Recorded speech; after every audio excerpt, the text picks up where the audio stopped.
Kita masuk ke pembahasan yang pertama, yaitu pengertian dan langkah-langkah membuat histogram. Histogram merupakan grafik seperti diagram batang, tetapi menggambarkan distribusi frekuensi berkelompok dengan menggunakan tepi-tepi kelasnya. Langkah-langkah membuat histogram yaitu yang pertama, membuat kolom tambahan dari distribusi frekuensi berupa tepi bawah kelas serta tepi atas kelas untuk setiap kelasnya.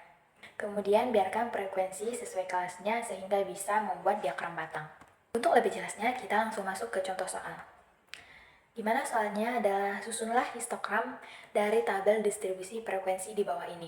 Di soal ini ada nilai dan frekuensi. Maka untuk menjawabnya, sesuai langkah yang tadi disebutkan, yang pertama kita membuat kolom tambahan dari distribusi frekuensi, yaitu kolom tambahannya adalah nilai tepi yang di tengah. Nah, cara mencarinya adalah jika dia tepi bawah kelas, maka dikurangi dengan 0,5. Contohnya di sini nilainya 8 sampai 18. Nah, 8 ini merupakan nilai tepi bawah kelas dan 18 merupakan nilai tepi atas kelas. Maka 8 dikurangi 0,5 menjadi 7,5 dan 18 ditambah 0,5 maka menjadi 18,5. Dan caranya semuanya sama sampai ke bawah, sampai 52 dikurang 0,5 menjadi 51,5 dan 62 ditambah 0,5 menjadi 62,5. Nah, jika sudah mendapatkan hasil dari nilai tepi kelasnya, maka kita bisa untuk membuat diagram histogramnya. Untuk diagram histogram, pada garis vertikal kita menggunakan nilai dari frekuensi, sedangkan di garis horizontal kita menggunakan hasil dari nilai tepi. Maka jika semua nilainya sudah diketahui, kita tinggal menarik garis untuk membuat diagram histogramnya. Misalnya, yang tadi di soal yang pertama, nilai frekuensinya 10 dengan nilai tepi 7,5. Maka pada titik 7,5 di garis horizontal, kita menarik garis hingga sejajar dengan 10 pada garis vertikal. Kemudian yang nilai frekuensinya 12 dengan nilai tepi 18,5, maka caranya sama. Ditarik garis dari titik 18,5 di garis horizontal hingga sejajar dengan 18,5 di garis vertikal.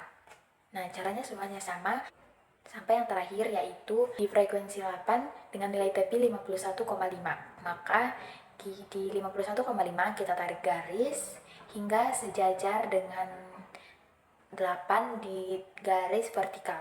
Mengenai diagram poligon. Poligon adalah garis yang dibentuk dari frekuensi 0 melewati titik tengah nilai dan kembali ke frekuensi 0. Kemudian, ada pun langkah-langkah membuat diagram poligon.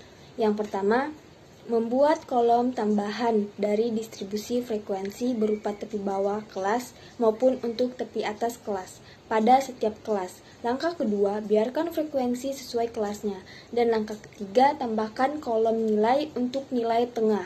Dan langkah yang terakhir, hubungkan tiap nilai tengah sesuai frekuensi, dimulai dari 0 sebelah kiri ke titik tengah hingga ke kanan, dan teruskan ke 0 frekuensi. Kemudian di sini ada contoh soal. Susunlah poligon dari tabel distribusi frekuensi di bawah ini, yang dimana sudah tertulis nilai dan frekuensinya. Nilainya di situ ada 8 sampai dengan 18. Nah, 8-nya itu adalah nilai tepi bawah dan 18 itu nilai tepi atas. Nah, kemudian frekuensinya di sini dijumlahkan. Di sini sudah ada jawaban dari soal tadi, yang dimana cara menjawabnya sesuai dengan langkah-langkah yang sudah saya jelaskan. Yaitu untuk tambahan kolom untuk nilai tepi dan nilai tengah. Bagaimana sih cara mencari nilai tepi? Mencari nilai tepi yaitu mencari nilai tepi atas dan nilai tepi bawah. Untuk mencari nilai tepi bawah yaitu nilai tepi bawah dikurang 0,5 dan untuk nilai tepi atas ditambah 0,5. Contoh, 8 dikurang 0,5 yaitu 7,5, itu nilai tepi bawah. Dan nilai tepi atas yaitu 18 ditambah 0,5 hasilnya 18,5. Dan seterusnya begitu sampai dengan 52 sampai 62, dan nilai tepinya adalah 51,5 sampai dengan 62,5. Kemudian nilai tengah. Bagaimana sih mencari nilai tengah? Untuk mencari nilai tengah yaitu nilai tengah dari nilai. Contohnya 8 sampai dengan 18. Jadi nilai tengah 8 sampai dengan 18, yaitu 13. Dan seterusnya. Seperti 52 sampai 62, berarti nilai tengah dari 52 sampai dengan 62. Setelah nilai tepi sudah didapatkan, kemudian membuat diagram poligon, yang dimana terdapat garis horizontal dan garis vertikal. Garis vertikal hasil dari nilai frekuensi, dan garis horizontal hasil dari nilai tepi. Seperti di gambar, nilai tepi 7,5 ditarik sejajar dengan nilai frekuensi, yaitu 8, hingga seterusnya, sampai dengan nilai tepi 62,5 seperti di gambar. Nah, setelah garis vertikal dan horizontal dicocokkan, kemudian membuat garis seperti di gambar, yang dikenal dengan garis poligon. Pemaparan materi selanjutnya adalah pengertian dan juga langkah-langkah dari diagram Ogive. Pengertian dari diagram Ogive adalah kurva yang menunjukkan kumulatif positif dan kumulatif negatif. Berikut adalah langkah-langkah membuat diagram Ogive. Yang pertama, membuat urutan tepi bawah atas. Yang kedua, sesuaikan kumulatif positif atau negatif dan gambarlah kurva Ogive dengan menghubungkan frekuensi tiap tepinya. Untuk pemaparan lebih jelasnya bisa dilihat pada contoh soal berikut. Buatlah kurva Ogive positif dan Ogive negatif. Dari nilai 8 sampai dengan 28 ada pada 3 frekuensi, nilai 19 sampai dengan 29 ada dengan 5 frekuensi, nilai 30 sampai dengan 40 ada pada 10 frekuensi, nilai 41 sampai dengan 51 ada pada 15 frekuensi, dan nilai 52 sampai 62 ada pada 2 frekuensi dengan jumlah data sejumlah 35.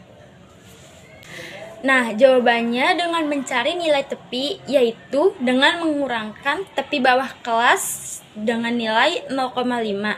Seperti contohnya, nilai 8 sampai dengan 28, itu nilai 8-nya bisa kita kurangkan dengan 0,5, yang menjadi hasilnya 7,5. Begitupun dengan nilai 19 sampai dengan 29, dengan nilai 19 bisa kita kurangkan 0,5 dengan hasil 18,5, begitupun seterusnya ke bawah. Untuk mencari frekuensi kumulatif kurang dari, yaitu mulai dengan 0 di kolom atas, kemudian ditambahkan dengan frekuensi awal. Misal, di sini frekuensi awalnya adalah 3, kemudian frekuensinya 5, ke bawahnya adalah 10. Jadi untuk hasil yang di atas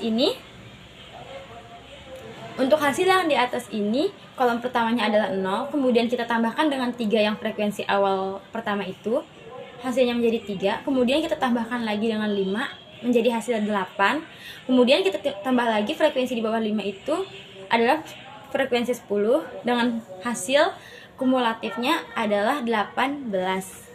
Kemudian untuk mencari frekuensi kumulatif lebih dari, itu sebaliknya dari yang sebelumnya.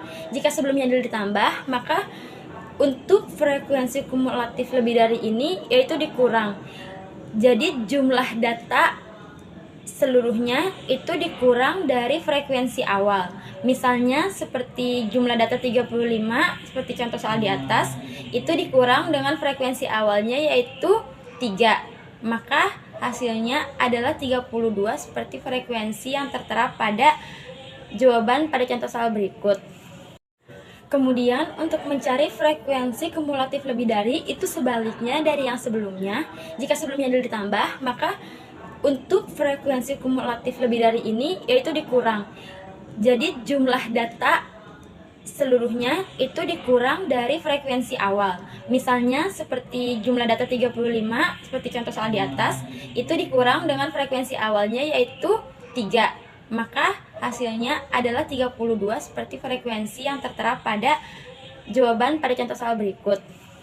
Langkah selanjutnya untuk menggambar diagram Ogive itu adalah kita membuat garis seperti yang ada pada gambar. Kemudian angka di bawahnya itu kita masukkan tepi bawah kelas seperti angka yang sudah kita hitung tadi. Kemudian yang di sebelah kiri ke atasnya itu kita bisa taruh frekuensi yang tertera pada contoh soal juga. Kemudian hasil frekuensi tersebut kita berikan titik-titik seperti pada contoh. Kemudian jika semuanya sudah tertera titik-titik, bisa kita tarik garis untuk ke atas, itu untuk frekuensi positif. Diagram ogive negatif sama seperti membuat diagram ogive positif, yaitu yang pertama dengan membuat garis seperti pada contoh di atas. Kemudian untuk angka di bawah kita isi dengan tepi bawah kelas, kemudian yang di sampingnya kita isi dengan frekuensi yang ada pada kolom soal. Kemudian untuk negatif, yaitu kita mulai dari angka yang tertinggi, bisa kita lihat di gambar di atas, yaitu angka tertinggi tertera pada pertama sampai di ujung paling kanan itu angka yang terendah. Jadi bisa kita lihat tarik garis yang ada pada diagram ogive negatif, yaitu dari atas ke bawah. Mungkin sekian video yang dapat kami sampaikan, kurang lebihnya mohon maaf. Wabillahi taufiq wal hidayah. Wassalamualaikum warahmatullahi wabarakatuh.